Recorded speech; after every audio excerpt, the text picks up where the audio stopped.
Assalamualaikum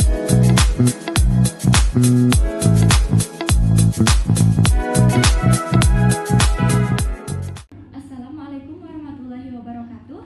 Selamat datang di podcast kami, tempat berbagi inspirasi, wawasan, dan pengalaman yang bermanfaat bagi kita semua. Nah, pada episode kali ini kita akan membahas tema yang sangat menarik, yaitu tentang parenting anak dalam keluarga akademisi. Nah, bagaimana seorang dosen yang memiliki jabatan tinggi di kampus mampu mendidik anak-anaknya hingga sukses di bidangnya masing-masing.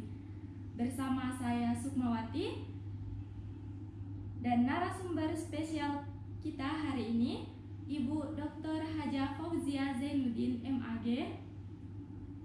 Beliau ini adalah seorang dosen yang telah berhasil mengantarkan anak-anaknya meraih kesuksesan di bidangnya masing-masing. Selamat datang Ibu, terima kasih sudah menjadi narasumber kami. Baik, langsung saja pertanyaan yang pertama. Sebagai seorang akademisi dan pimpinan di kampus, Ibu tentunya memiliki pengalaman yang sangat luas. Boleh diceritakan bagaimana perjalanan karir Ibu dan bagaimana hal itu mempengaruhi pola asuh keluarga? Terima kasih. Jadi kalau bahas tentang perjalanan hidup, perjalanan karir itu panjang sekali ya. Karena saya mulai menikah itu masih mahasiswa, ya, masih mahasiswa semester 5. Ya, tapi karena sudah ada jodoh, ya, secara agama sudah mantap.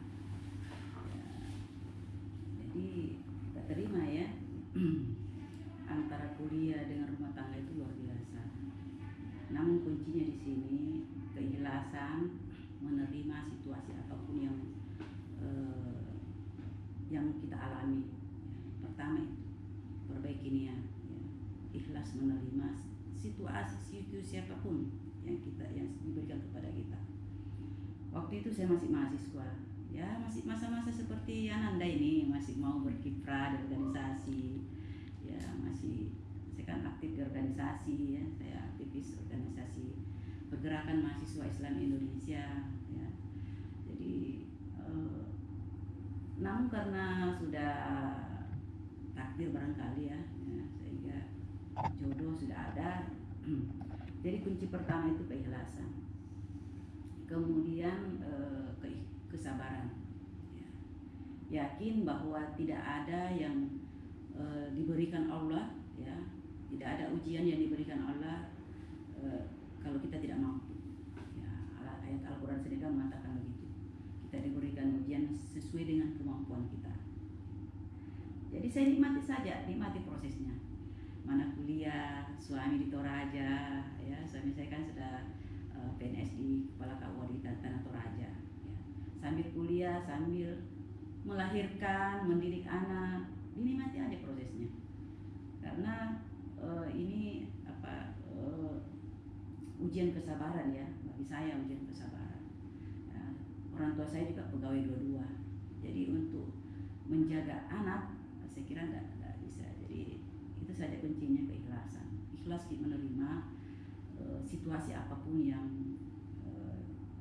ada sama kita.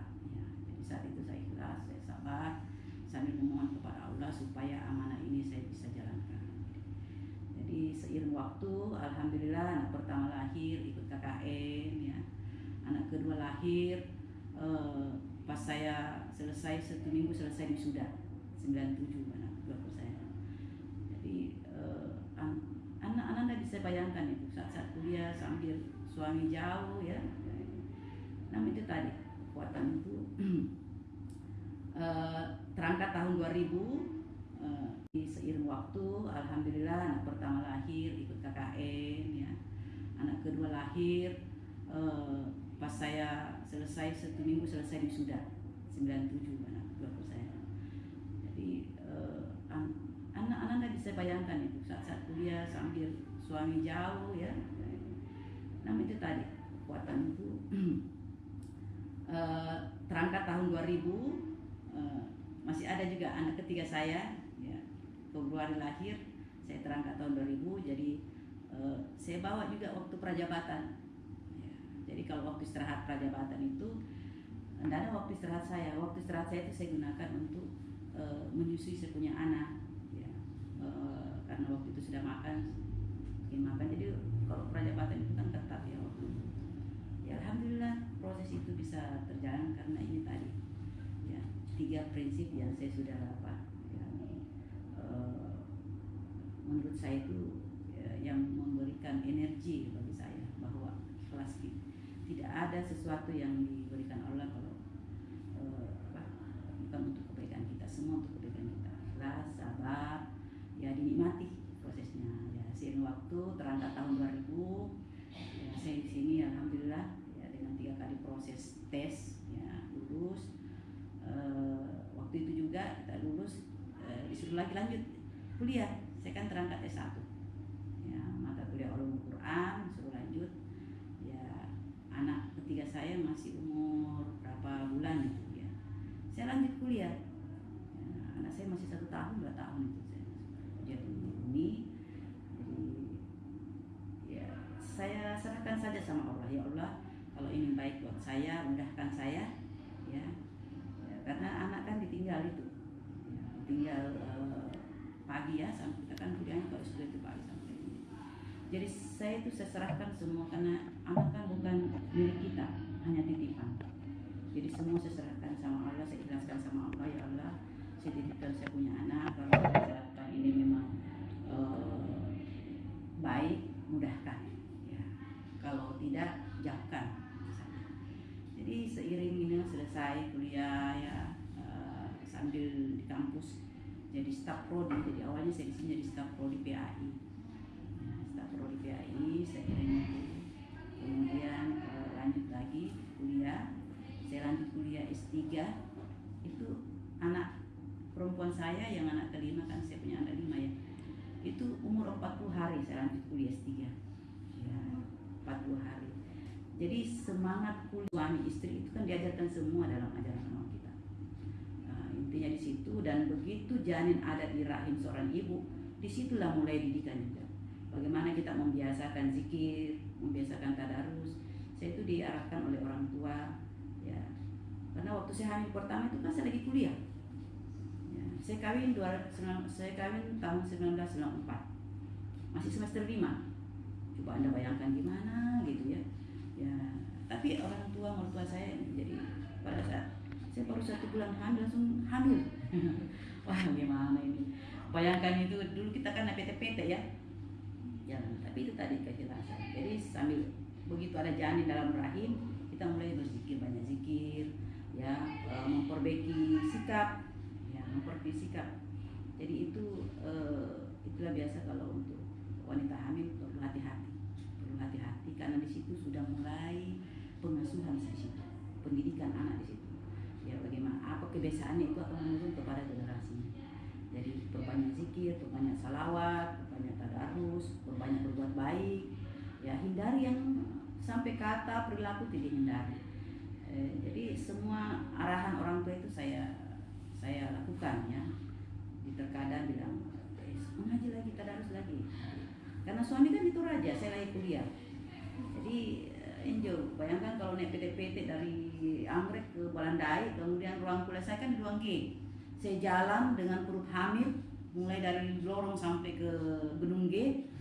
Tapi saya nikmati prosesnya. Ada Allah kok. Innallaha ma'ana. Saya yakin sekali. Jadi setiap langkah saya itu saya datang ke situ. Kita tidak sendiri. Ada Allah bersama kita. Ya, jadi jalankan. Proses kuliah saya tidak pernah cuti. Ya, jadi ada saat-saat saya itu saya masih pergi kuliah hari Selasa, sorenya perut saya sudah sakit, ternyata malam sudah azan isya itu sudah lahir. Teman-teman saya heran loh, tadi ada di kampus, kenapa? Jadi saya tidak cuti. Jadi pas semester saya sambil menyusui, saya sambil membaca. Karena ini tadi, saya tidak mau orang bilang gara-gara nikah, ya gara-gara married, prestasinya turun. Jadi saya kan mulai pesantren, saya dari pesantren Datu Sleman ya. 6 tahun itu sudah ranking 1 ya sampai kuliah. Jadi bisa disampaikan guru-guru saya itu masih ada semua. Jadi sebagai anak pertama dari 11 bersaudara, saya harus memberi contoh kepada adik saya. Ya, jadi adik saya itu 10. Saya harus memberi contoh, semangat belajar itu sudah ditanam oleh orang tua. Jadi sambil saya menyusui, sambil saya belajar, ya gitu.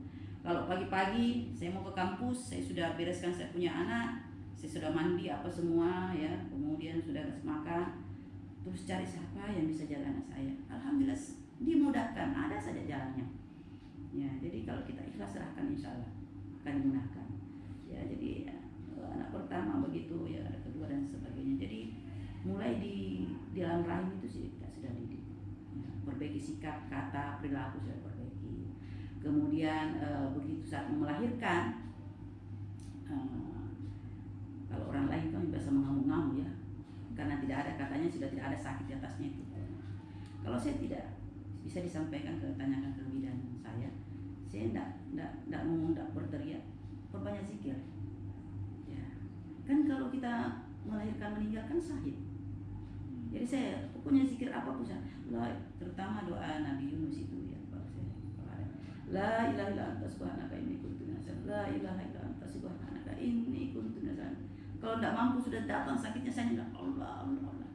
Tidak ada pengharapan, hanya kepada Allah. Jadi selaku umat beragama kita serahkan di situ. Karena memang melahirkan itu ya beda pada operasi. Alhamdulillah dimudahkan. Jadi saya Allah. Begitu keluar bismillahirrahmanirrahim, Allahu Akbar. Ya. Kan kalau kita melahirkan meninggal kan syahid. Jadi saya pokoknya zikir apapun saya, terutama doa Nabi Yunus itu ya, kalau saya la ilaha illa anta subhanaka inni kuntu minaz la ilaha illa anta subhanaka inni kuntu minaz. Kalau tidak mampu sudah datang sakitnya, saya bilang Allah. Tidak ada pengharapan, hanya kepada Allah. Jadi selaku umat beragama kita serahkan di situ. Karena memang melahirkan itu ya beda pada operasi. Alhamdulillah dimudahkan. Jadi saya Allah. Begitu keluar bismillahirrahmanirrahim, Allahu Akbar. Ya, itu bisa diterapkan sama teman-teman yang lagi hamil ya. Jangan seperti yang lain ngamuk, aduh sakit apa, kalau di rumah sakit itu kan begitu. Sedang ini perlu diberikan edukasi nih. Perbanyak zikir. Karena memang harus sakit keluar, tidak bisa tidak sakit, harus sakit memang. Begitu keluar alhamdulillah. Tiada lagi nikmat ya. Nikmat yang diberikan Allah Subhanahu wa taala. Dirubah semua itu sakit. Ya, nikmatnya itu melahirkan. Jadi seiring itu upayakan juga saya menyusui. Ya, jadi saya itu lebih karena dengan menyusui anak itu hubungan emosional antara ibu dengan anak itu terjalin. Jadi ibu sekarang, ibu muda saya sarankan biasa gitu. Kenapa? Karena itu kan begitu kita menyusui, kita bacakan doa kan, baca doa makan atau minimal basmalah, bismillahirrahmanirrahim. Sambil kita menyusui anak kan kita sapu-sapu, kita doakan, perbanyak salawat kan gitu. Beda kan kalau dibikinkan susu botol. Jadi saya sampaikan karena saya punya sudah ada saya punya menantu, saya sampaikan. Jadi fokus anak membacakan doa, begitu bangun sapa dengan salam, assalamualaikum, begitu kan anak-anak. Pendengarannya kan sudah mulai aktif, walaupun matanya belum ini tiap 40 hari baru mulai lihat tadi. Panca inderanya itu sudah mulai merespon ya. Jangan dalam kandungan, sudah lahir aja kan sudah ini. Jadi suatu kesyukuran kalau kita melahirkan itu normal. Syukur sekali. Jadi kalau saya melahirkan saya periksa semua tangannya, kakinya. Ya, karena ini pengaruh dari rahim tadi ya, dari pada saat mengandung. Jadi kalau kita berbuat baik, insya Allah ya di mana-mana kan kita ada yang ya introspeksi diri. Kalau anak-anaknya yang lebih introspeksi ya. Karena semua aturan dari orang tua saya, dari nenek saya itu saya ikuti. Perbanyak ini saya berbanyak. Jadi saya amalkan itu zikirnya Imam Al-Ghazali ya. Jadi zikir yang rutin itu Imam Al-Ghazali. Hari pertama kalau Senin itu la haula wala quwata illa billah. Hari Selasa berbanyak salawat. Kalau hari ini Rabu banyak istighfar.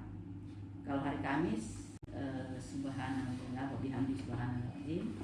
Kalau hari Jumat Allah dan Sabtu la ilaha illallah. Hari Ahad ya Hayyu ya Qayyum. Jadi seiring waktu kita itu sambil menikmati, sambil kita perbanyak zikir apapun. Kemudian tadi begitu lahir ya, kita menyusui apa semua, itu tetap pengasuhan tetap di situ. Tetap kita dekati dengan nilai-nilai keimanan. Jadi bacakan doa ya. Sampai makan, saya sampaikan juga, saya punya ini generasi muda sekarang. Ya kalau bikinkan makan jadi beda memang kalau kita beli dengan dibikin. Sambil kita masakan bubur, kita punya anak, kita bacakan salawat, kita zikir-zikir yang dihafal ya. Begitu dimakan ya, diberikan lagi bismillahirrahmanirrahim, diajarkan. Jadi sejak dini anak-anak sudah diajarkan untuk mengenal Tuhannya ya. Karena saya punya 10 adik, jadi saya sudah pengalaman merawat adik-adik saya ya. Jadi kalau saya ayung dulu itu ya, kalau saya keluar dari pesantren libur ya, adik saya yang saya ini andalan saya itu, kalau saya ayung saya punya adik salawat, kalau saya adik, atau saya ini jaga saya punya adik salawat, salatullah salamullah, saya begitu sambil juga mengini. Jadi memperbanyak zikir tadi, memperbanyak salawat ya. Kemudian anak itu semakin paham ya, sambil kita doakan. Jadi walaupun saya pergi kerja, tetap doa ibu itu tidak tanpa hijab ya, tidak tembus. Jadi harus sebagai seorang ibu harus bisa belajar untuk berkata-kata dengan baik ya. Berperasaan baik kepada anak-anaknya ya. Jadi hindari berkata-kata tidak baik karena langsung diterima ya. Ya kalau ada yang bilang anak saya nakal, sebenarnya tidak ada anak nakal. Jadi saya kalau anak-anak ini lagi nakal-nakalnya ya, lagi mau ini, saya astagfirullah ya Allah, bantu saya ya Allah, ya Allah bantu saya, mudahkan ya Allah, sehatkan, gitu aja ya. Jadi suami kan dari Toraja terus pindah, jarang menetap ya, karena dia orang lapangan ya. Saya merawat anak ya sendiri, dibantu adik-adik ya, ada keluarga yang bantu. Jadi saya kira itu ya, jadi kuncinya dalam karir, dalam merawat anak, mendampingi suami, itu pertama niat diperbaiki, niat, karena ini energi ya. Niat karena Allah Subhanahu Wa Taala, niatkan sebagai bentuk ibadah. Jadi ibadah itu bukan hanya salat ya, niatkan ya. Jadi niatkan ibadah dan sabar. Wah ini sabar tingkat tinggi. Bayangkan ya, kalau saya berbalik ke belakang, ya Allah terima kasih saya bisa sampai ke titik ini ya. Jadi saya biasa ada saya terpilih sebagai orang yang diberikan kesabaran ya untuk menjalani kehidupan ini ya. Ini sudah tahun ke-31 tahun saya usia pernikahan saya ya. Jadi itu niat ya, keikhlasan berjalan ringan itu. Kalau kita ikhlas menjalankan itu ringan sekali ya. Diawali dengan basmalah, diakhiri dengan hamdalah, itu ringan. Kemudian sabar, kemudian nikmati aja prosesnya. Nikmati. Mau suka, mau duka nikmati. Karena yakin kita tidak sendiri. Innallaha ma'ana.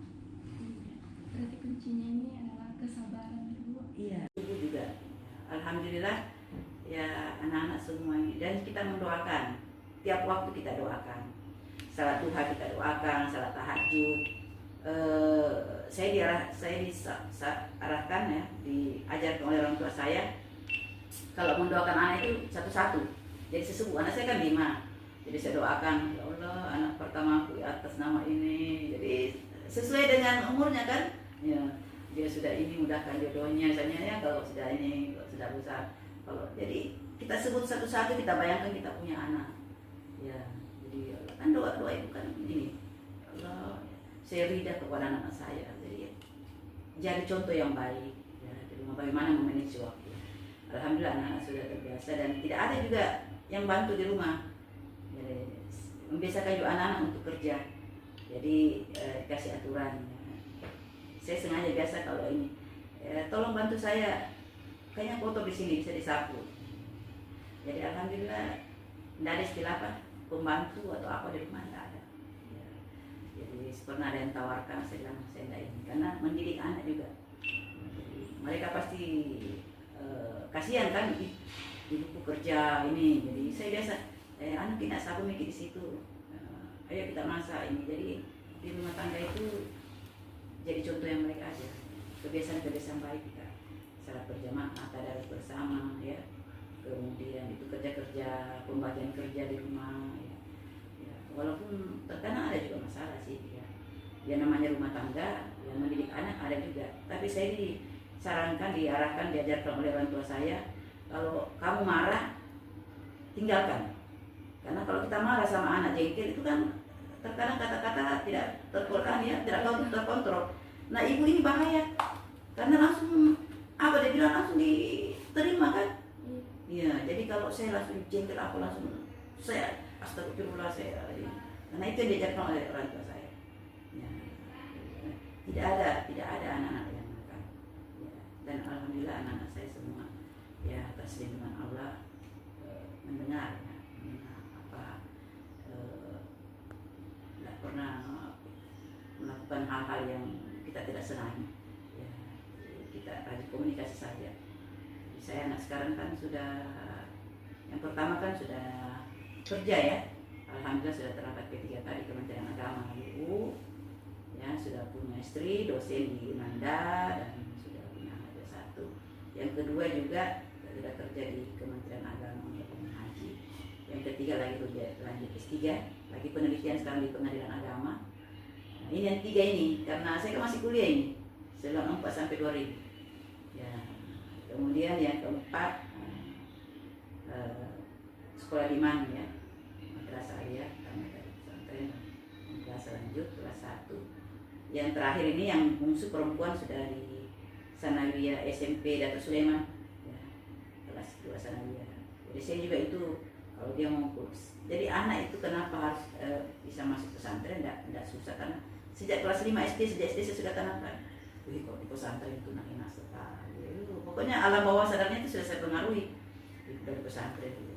Akhirnya ya ini lagi. Iya, karena kebanyakan juga orang tua kayak nakakuti bilang, iya, pesantren nanti kamu dikerasin. Iya, ada ya. Karena bagusnya di pesantren karena dididik untuk mandiri, terutama itu ibadahnya. Karena kita saja orang tua kalau ada datang, kalau tidur waktu subuh itu apa tidak enakan untuk bangun gak kok enaknya tidurnya kasih. Ya, tapi kalau di pesantren kan karena rame-rame kan. Ya, jadi saya biasa kalau ini juga penting membangunkan anak. Ya, saya diajarkan oleh almarhum ayah saya, karena itu kan anak-anak enak tidurnya, jangan dibangunkan dalam keadaan kasar. Aku apa? Karena dia langsung kaget itu. Jadi bangunkan juga tepuk-tepuk. Ya, ayo baca salawat. Alhamdulillah. Saya tuntut sampai kamar mandi. Begitu saya sudah sembahyang, mau tidur mau apa yang penting sudah sholat. Ya, jadi memang harus sabar itu ya dalam mendidik anak, dan itu tadi rajin mendoakan. Ya. Karena anak kan ini titipan, ya, bukan punya kita. Ya, kita tidak bisa mengubah apa, kita hanya mampu mengarahkan dan mampu mendoakan. Ya, kita lihat contoh-contoh nabi-nabi kita kan, mana Nabi Nuh kan, anaknya kan, ya bagaimana kita lihat contoh-contoh nabi, sedangkan beliau kan nabi, mana tidak main. Jadi anak adalah titipan amanah dari titipan, bukan milik kita. Pernah suatu waktu itu anak saya itu yang di pesantren Al-Bariyah sakit. Saya di sini di Makassar. Pas dapat info, saya serahkan, ya Allah, anak adalah titipan. Kalau memang engkau masih amanahkan kepada saya, sembuhkan. Jadi saya langsung ke Makassar ke rumah sakit itu. Langsung. Alhamdulillah ternyata hanya kekurangan zat kalium. Jadi saya berikan pisah begitu. Jadi semua serahkan. Bukan milik kita. Jadi sekarang saya itu belajar ikhlas menerima semua. Dunia kan sebentar aja. Ya, ikhlas. Dan setiap langkah kita tidak sendiri. Innallaha ma'ana. Ya, yakinkan saja itu. Yakinkan. Ya, jadi ada air serahkan. Kalau ada masalah, ambil dulu sholat. Saya kira itu jadi kebiasaan baik itu. Jadi contoh memanage bagaimana bisa teratur, ya. Terutama itu ibadahnya, kuncinya di situ. Saya itu syaratnya pokoknya perhatikan harus pastikan sudah salat dulu, yang lain ya. Dan alhamdulillah anak saya juga tidak banyak neko-neko ya, harus minta ini. Tidak banyak tuntutannya. Tidak. Yang mahasiswa itu yang anak bahasanya begini, Bu, kampus saya kan di UNAS, kampus saya dari UNAS ke BTP kan 2 kali PT berapa itu? Bagus barangkali kalau ada yang motor. Oh iya ya. Dia tidak minta, jadi saya ini pilih saja. Karena karakter masih anak-anak kan beda. Dan jangan beda-beda bangga-banggakan yang lain juga, banding-bandingnya juga tidak bisa. Jadi kita harus belajar, jadi ilmu psikologi juga memang harus kita tahu bagaimana belajar memahami karakter setiap anak. Oh ini memang butuh kesabaran, dan sebagai seorang ibu harus banyak belajar ya.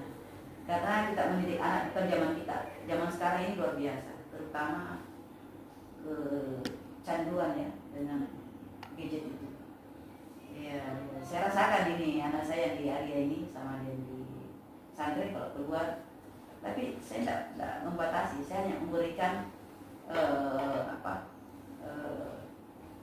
saya sampaikan ya, bagi waktu tanah ya, ingat di sholat. Jadi bisa main HP, tapi saya tidak ini bahwa tidak boleh, tak bisa lagi dilarang anak, tapi tinggal kita arahkan ya. Jadi kalau mau makan, mari dimakan, simpan di kita enak.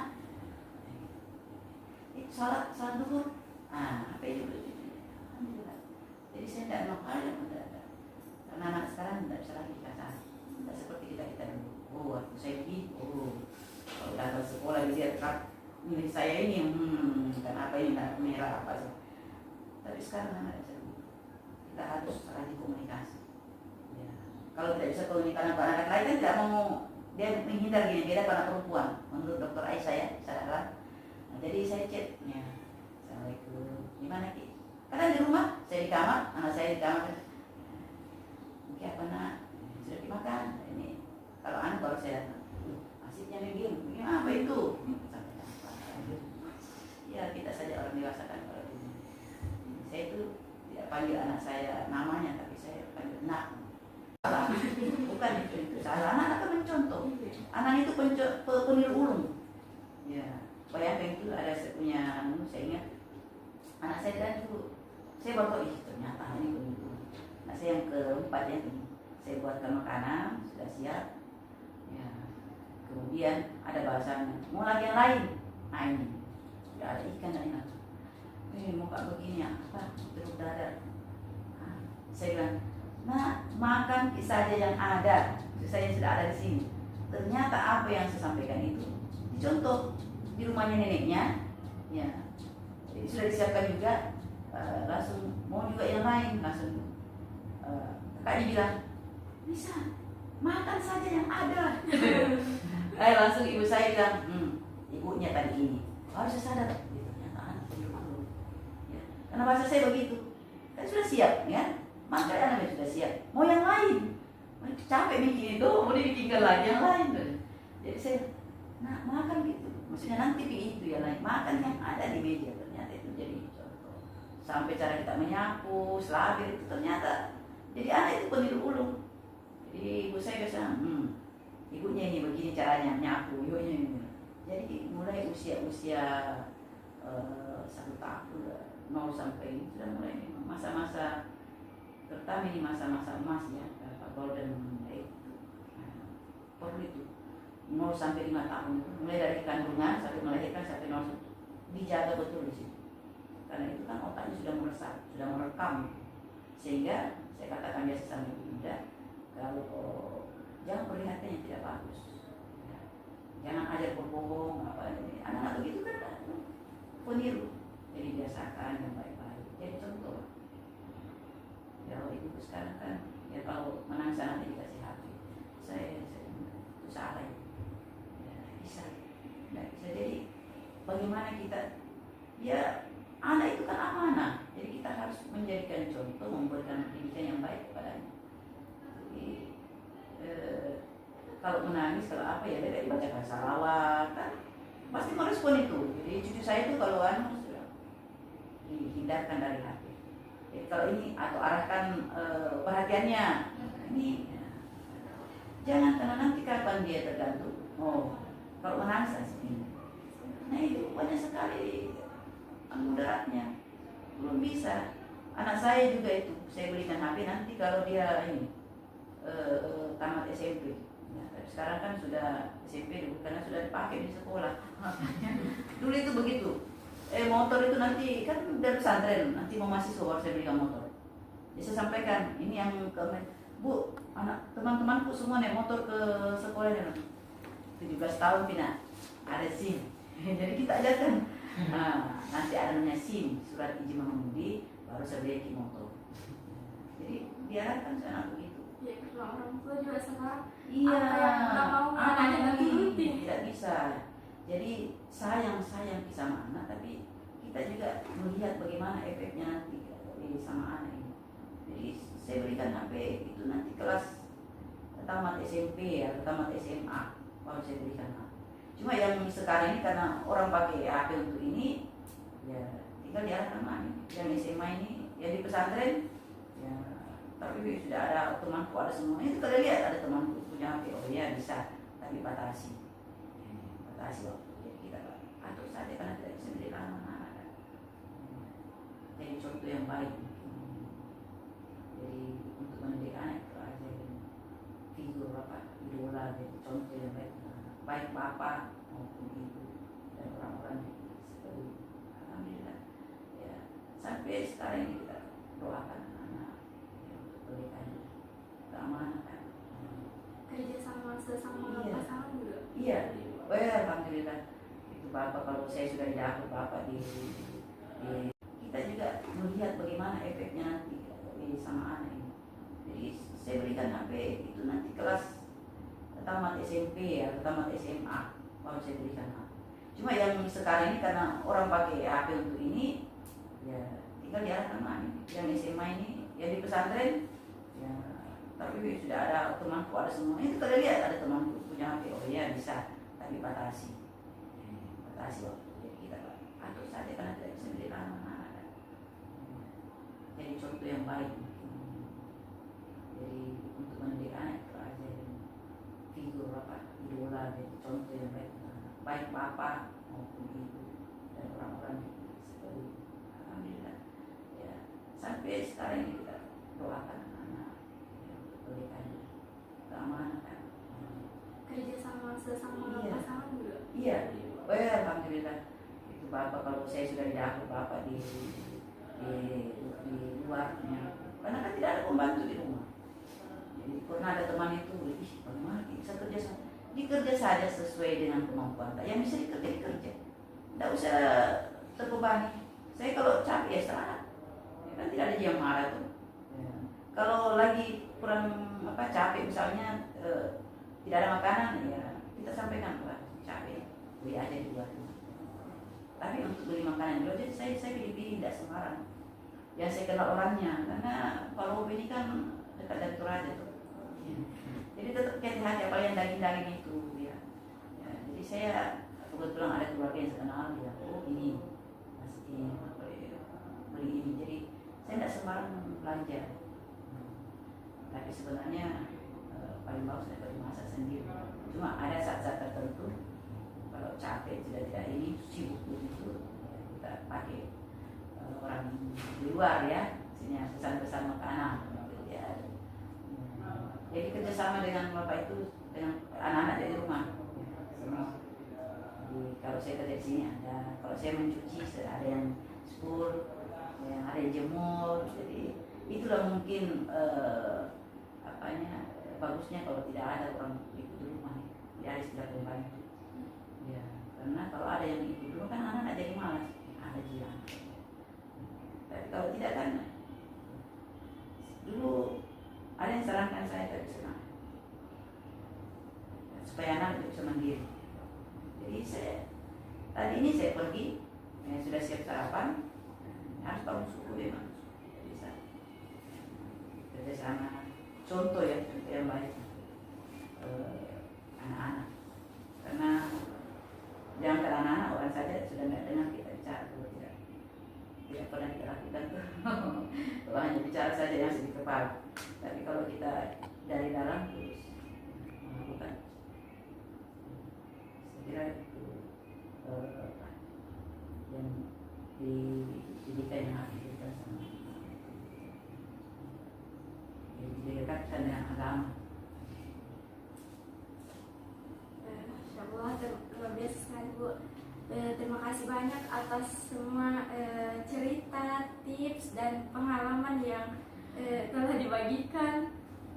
Iya, banyak cerita ini. Kembali ke ini 30 tahun yang lalu. Semoga apa yang Ibu sampaikan bisa menjadi inspirasi dan motivasi bagi kepada kami dan keluarga yang dan pendengar podcast kami tentunya. Ya. Selama kita bisa menjadi contoh dan mendekatkan anak-anak kepada kami, yakin saja semua akan diberkati.